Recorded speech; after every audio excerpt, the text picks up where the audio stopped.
E você pergunta, mas para que regras e por que obedecer regras? Primeiro fator, as regras mantêm a nossa integridade moral, a nossa integridade física. Se você quebrar regras, você corre um sério risco de sofrer dano moral, dano físico. E aí entram alguns fatores muito interessantes. As regras dão uma proteção para nós. A palavra de Deus, quando nos ensina, ela nos dá uma proteção. Ela nos ensina um modo de como vivermos, de andarmos na sua luz, na sua palavra, olharmos a sua palavra, guardarmos no nosso coração e praticarmos aquilo que aprendemos. E consequentemente vai resultar em bênçãos para a nossa vida. Porque que existem muitas famílias, muitas vidas, muitas pessoas destruídas, muitas pessoas arrebentadas emocionalmente, muitas pessoas com feridas enormes no seu coração, nos seus sentimentos, porque quebram as regras da palavra de Deus. Quando a Bíblia, são pilares que fortalecem a nossa vida, são pilares que fazem com que a nossa casa esteja em pé, a nossa vida esteja em pé, firmada e pautada em Deus. O Senhor Jesus Cristo, Ele é a nossa rocha, a eterna rocha. Sobre Ele nós edificamos a nossa casa. E um dos pilares principais para a edificação dessa nossa casa tem que ser a obediência às suas leis, às suas regras. No momento que quebramos, estamos esfacelando os pilares dessa casa que está sustentada sobre a rocha. Escute isso. A importância, um dos primeiros fatores a nós guardar, a importância de nós obedecer. Em qualquer lugar, qualquer família, você vai conversar com o papai de família, ele tem uma visão, ele tem um foco, ele tem uma meta para atingir um objetivo. E quando toda a família trabalha naquele foco, naquela meta, naquele objetivo, facilmente se chega lá, se atinge o objetivo. Dentro das corporações, da mesma forma. Mas o homem vem quebrando essa questão e não dando importância à obediência à palavra de Deus. Por consequência disso, nós vemos as tragédias aí fora. E nas nossas vidas, pequenos fatores que nos levam a desobedecer a palavra de Deus, recebemos consequências, não que Deus venha nos açoitar, nos bater, não é, são as consequências da nossa desobediência. Então, dê importância à obediência à palavra de Deus. Primeiro fator que você deve guardar, leve isso para a tua casa, crave no teu coração. Dê importância à obediência às coisas de Deus, à palavra de Deus. Olha só, um exemplo prático disso. A Bíblia diz o seguinte: ensina o menino no caminho em que deve andar, quando ele crescer não se desviará dele. Um pilar da fé cristã, um pilar do ensinamento para a família. E no momento que você obedece isso, você descansa no Senhor. Há dificuldades para nós criarmos os nossos filhos? Há dificuldade sim, mas no momento que obedecermos essa regra, nós termos em nossa mente focado esse pilar, esse princípio de obediência, estarmos voltados para ele, vamos receber o galardão por isso. Vamos colher de Deus o galardão por isso, por obedecer a sua palavra. Consequentemente, quando eles estiverem adultos, estarão sadios, firmes na presença de Deus. A palavra é semeada. Eles poderão talvez se afastar, mas a palavra foi semeada, foram ensinados. Passará os tempos, os dias, pode ser até que se afastem, mas a palavra está lá. E o Espírito está batendo, falando: vem, volta, aí não é o teu lugar, venha para a casa do Pai. Você fez a tua parte, você cumpriu uma regra, você deu uma tremenda importância à obediência. A obediência se deve em dois âmbitos: na questão física, da qual eu já falei, e da questão espiritual. No momento que nós semeamos no mundo espiritual, obediência às leis de Deus, vamos colher. E todos os fatores que ocorrem, que coordenam o mundo físico, guarde isso, escute isso. todos os fatores que coordenam e movimentam o mundo físico, primeiro foi movimentado no mundo espiritual. Quando o mundo espiritual é revelado, o mundo físico se manifesta, as coisas acontecem. Então, no âmbito espiritual, Deus, aí uma das coisas mais fantásticas que podemos falar sobre Deus, fé e amor. Somente podemos obedecer à palavra de Deus e confiar em Deus no momento que cremos em Deus. Nós perguntamos para muitas pessoas, conversamos com muitas pessoas nesse ano que passou, e muitas delas dizem: mas eu creio em Deus, eu acredito em Deus. Acreditar, muita gente acredita em Deus. Agora, ter uma confiança plena, fé em Deus, é diferente.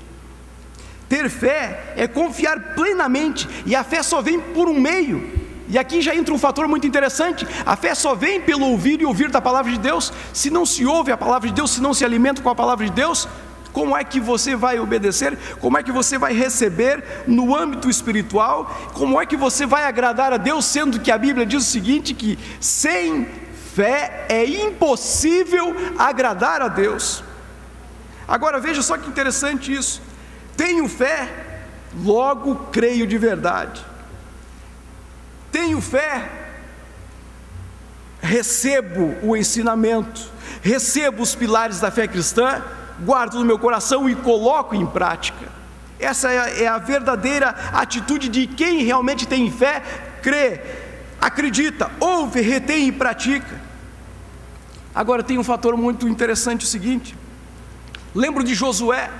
Josué foi um líder, um estadista, um estrategista de guerra tremendo, poderoso, sucessor de Moisés, viu as maravilhas de Deus, e chegou no momento onde ele havia praticamente feito todas as conquistas, obedecendo, recebendo as ordens de Deus. Era um homem que andava assim com Deus. Chega um momento da sua vida que está praticamente tudo ao seu alcance, ele liderou o povo, estava tudo praticamente conquistado, e chega um momento que ele diz: ei, eu tenho uma escolha, eu e a minha casa serviremos ao Senhor. Vocês, sei, façam a escolha certa, eu e a minha casa serviremos ao Senhor. Ele fez uma escolha certa, ele estava disposto a obedecer, ele estava disposto a estar diante do Senhor, cara a cara com o Senhor, e obedecer às suas leis, porque ele sabia das consequências da obediência. E olha que interessante isso: no momento que ele começa, que ele tem essa atitude, essa posição, muitos outros se espelham e sabem que por obedecer vêm as boas consequências sobre a nossa vida. Agora, a desobediência traz um prejuízo terrível para a humanidade. Desobedecer a Deus traz juízos. Adão e Eva receberam a consequência da sua desobediência a Deus. A igreja primitiva, o Senhor disse para eles: mas ficai em Jerusalém até que do alto sejais revestidos do poder de Deus. Mas depois o Senhor manda ainda e diz o seguinte: primeiro em Jerusalém, depois Samaria, depois até os confins da terra, vão, anunciem, falem. Mas houve um certo comodismo, e por consequência do comodismo veio uma perseguição ferrenha. A obediência a Deus não é só no quesito físico, mas espiritual. Quando semeamos isso, quando entendemos nas questões espirituais a obediência a Deus, nós começamos a nos portar e estar voltado para tudo aquilo que Deus quer realizar em nossas vidas. Há projetos maravilhosos de Deus para a tua vida, irmão, irmã, você que chegou aqui nessa noite. Mas muitas pessoas perguntam, muitas pessoas indagam. Eu muitas vezes me perguntei: Senhor, mas por que não está acontecendo isso na minha vida? Por que não está se cumprindo os teus propósitos na minha vida? E ao fazer uma autoanálise, começa a identificar a desobediência em algumas coisas na minha vida. Eu preciso corrigir, eu preciso colocar tudo em ordem. Há uma necessidade de fazer um levantamento, ter uma mente clara em relação a todas as áreas da minha vida. Senhor, o que eu preciso fazer? É bem certo, é bem óbvio que o seguinte: existem momentos de deserto, existem momentos de fornalha, existem momentos de prova, mas existem fatores gerados pela nossa desobediência. Escuta o seguinte, lá no Antigo Testamento, 1 Samuel capítulo 15, 1 Samuel capítulo 15, nós encontramos um diálogo ferrenho, duro, em se tratando da obediência. Olha só que tremendo isso, olha só que tremendo isso. Nós encontramos Samuel, o profeta Samuel, se encontrando com o rei Saul. Deus havia dado uma ordem a Saul para que aniquilasse e exterminasse com as amalequitas. Só que o rei Saul, ele não entendeu dessa forma. Ele não entendeu dessa forma. Ele olha para Samuel, aquela autoridade de Deus, que Deus o havia escolhido. Samuel era uma autoridade espiritual de Deus, instituída.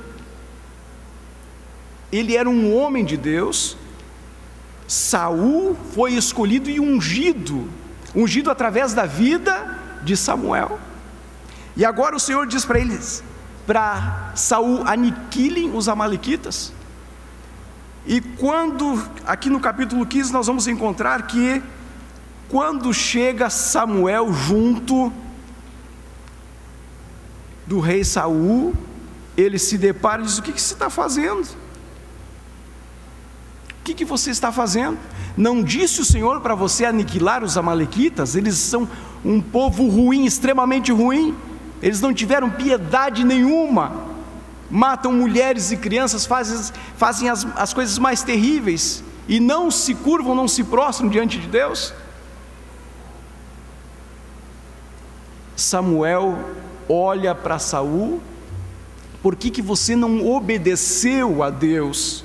Por que você não obedeceu com toda a integridade aquilo que Deus falou para você fazer? E ele acha algumas desculpas, e diz que: não, mas eu obedeci tudo aquilo que o Senhor fez, tudo que o Senhor me mandou fazer, eu obedeci. Mas Samuel disse: mas ouço esse mugido, ouço os animais berrando, há ovelhas, há gado, por que você fez isso? Se o Senhor mandou aniquilar tudo. Não, é o seguinte: eu trouxe esses animais para sacrifício a Deus, para sacrificar ao Senhor.